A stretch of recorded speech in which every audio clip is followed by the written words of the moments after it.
میرا شوہر پردیس میں گیا ہوا تھا۔ جب میں خود کو بہت اکیلا محسوس کرتی تو میں اپنے ڈرائیور کو اپنے پاس بلا لیتی۔ وہ میری تنہائی دور کرتا اور پھر کچھ دیر کے بعد۔ میرا نام شازیہ ہے۔ میری عمر اس وقت 35 سال ہے۔ 12 سال پہلے میری شادی کاشف کے ساتھ ہوئی تھی۔ کاشف پردیس میں رہتا تھا کیونکہ وہ کام کے سلسلے میں وہاں پر گیا ہوا تھا اور سال میں صرف 2 مہینے کے لیے ہی آیا کرتا تھا، باقی زیادہ وقت وہ وہیں پر گزارا کرتا تھا۔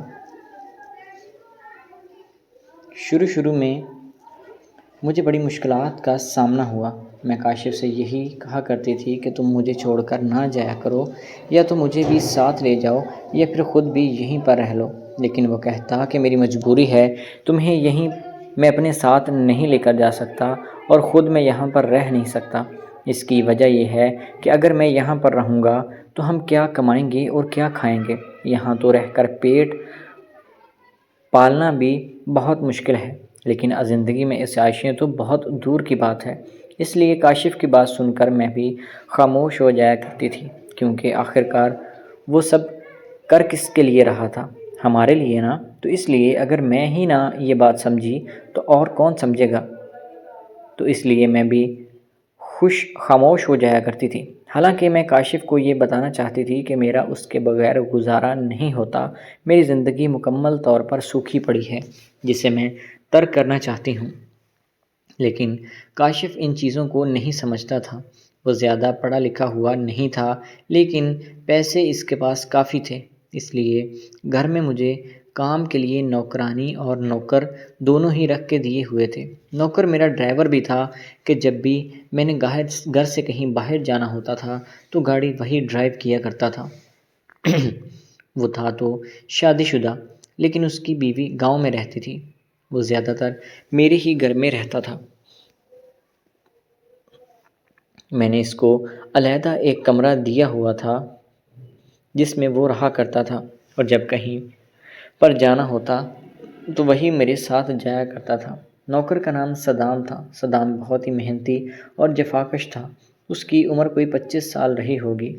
بیوی گاؤں میں ہونے کی وجہ سے وہ یہاں پر خود کو بہت تنہا محسوس کرتا تھا، اور میں بھی گھر میں اکیلی ہوتی تھی۔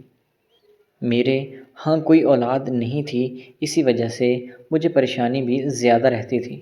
ایک بار مجھے شاپنگ کے لیے جانا تھا تو میں نے صدام کو اپنے ساتھ لے لیا اور اسے بھی وہاں سے کچھ شاپنگ وغیرہ کروا دی، جس کے بعد وہ بہت خوش ہوا تھا اور کہنے لگا کہ بیگم صاحبہ آپ بہت اچھی ہیں، کیونکہ آپ میرا اتنا خیال رکھتی ہیں۔ میں نے باتوں باتوں میں یہ کہہ دیا کہ اب تمہارا بھی فرض بنتا ہے کہ تم بھی میرا خیال رکھا کرو۔ وہ کہنے لگا کہ بیگم صاحبہ بتائیں کہ مجھ سے کیا غلطی ہوئی ہے کہ جو آپ کا میں خیال نہیں رکھتا۔ میں نے کہا کہ نہیں، کام کے سلسلے میں تو تمہارا کوئی مقابلہ نہیں ہے، لیکن اس کے علاوہ بھی کافی ساری چیزیں ہوتی ہیں جنہیں دیکھنا پڑتا ہے۔ اس طرح کہہ کر میں وہاں سے چلی گئی تھی اور کچھ وہ سوچ میں گم ہو گیا تھا۔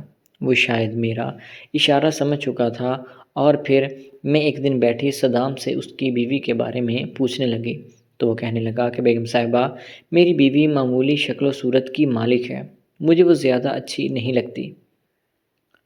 میں تو کہیں شہر میں کسی خوبصورت لڑکی سے شادی کرنا چاہتا تھا، لیکن میری ماں نے اپنی بھانجی سے میری شادی کروا دی تھی، تو مجھے ایک نظر کے لیے بھی اچھی نہیں لگتی، اس لیے میں زیادہ تر گھر نہیں جاتا۔ جب میں نے یہ بات سنی تو مجھے اشارہ مل گیا تھا کہ یہ میرے کام آ سکتا ہے، کیونکہ جب اس نے اپنی بیوی کے بارے میں ہی یہ کہہ دیا ہے کہ وہ مجھے پسند نہیں ہے تو بس پھر مجھے میرا شکار مل چکا تھا۔ میں نے اس سے کہا کہ تمہیں کس طرح کی بیوی چاہیے؟ تو کہنے لگا کہ بیگم صاحبہ اگر غصہ نہ کریں تو میں آپ کو بتا سکتا ہوں کہ مجھے بالکل آپ کی طرح کی بیوی چاہیے تھی، جو کہ تھوڑے کھلے خیالات کی مالک ہو اور ہر چیز کا دھیان رکھتی ہو، اور خوبصورت بھی بہت زیادہ ہونی چاہیے تاکہ میں کسی اور کی طرف نظر اٹھا کر بھی دیکھ نہ پاؤں۔ اور ساتھ ساتھ کہنے لگا کہ میں شادی شدہ ہوں، میری بھی کچھ ضروریات ہیں، لیکن اب اگر میری بیوی مجھے اچھی ہی نہیں لگتی تو اس لیے مجھے سمجھ میں نہیں آتا کہ میں کیا کروں۔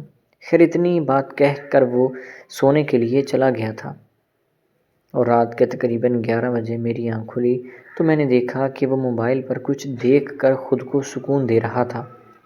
جب میں نے یہ دیکھا کہ وہ بہت جوش میں ہے تو میرا دل للچانے لگا کہ کاش یہ مجھے مل جائے۔ میں یہ دیکھ کر حیران بھی ہوئی تھی کہ کیسے گھر والوں نے اس کے ساتھ ظلم کیا ہے اور اس کی اس پریشانی کا بھی خیال نہیں رکھا کہ جو عورت اسے پسند ہی نہیں ہے وہ اسے کیسے بیاہ دی۔ اور مجھے یہ بھی تھا کہ مجھے یہ شکار مل گیا ہے، اب میں اسے ضرور پا کر ہی رہوں گی۔ میں نے اسے اس کی تنخواہ سے تھوڑے اضافی پیسے دینے شروع کر دیے تھے اور کھانا بھی پہلے سے زیادہ بہتر دینا شروع کیا تھا، جس سے وہ مزید نرم ہو گیا اور میرے احسانوں تلے دبنے لگا۔ اور ایک دن بیٹھے بیٹھے کہنے لگا کہ بیگم صاحبہ ایسا کیا ہوا ہے کہ آپ اچانک میرے اوپر اتنا مہربان ہو گئی ہیں؟ میں نے کہا کہ کوئی بات نہیں ہے، دراصل میرا شوہر بھی بیرون ملک رہتا ہے تو اس لیے میری جوانی بھی سوکھی جا رہی ہے، اس لیے میں یہ چاہتی ہوں کہ ہم دونوں ایک دوسرے کا اچھے سے خیال رکھیں اور ایک فیملی کی طرح رہیں۔ بس میرا یہ کہنا تھا کہ وہ میرا اشارہ سمجھ گیا۔ اب ہمارے درمیان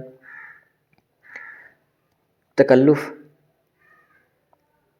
کم ہونے لگا اور ہمارے درمیان دوریاں بھی مٹنے لگی تھیں۔ ایک دن میری طبیعت کچھ خراب تھی، میں اپنے بیڈ پر لیٹی ہوئی تھی، وہ میرے پاس آیا اور آ کر کہنے لگا کہ بیگم صاحبہ کیا بات ہے؟ آپ اتنی پریشان لگ رہی ہیں اور آپ کی طبیعت بھی شاید ٹھیک نہیں ہے، چلے میں آپ کو ڈاکٹر کے پاس لے کر چلتا ہوں۔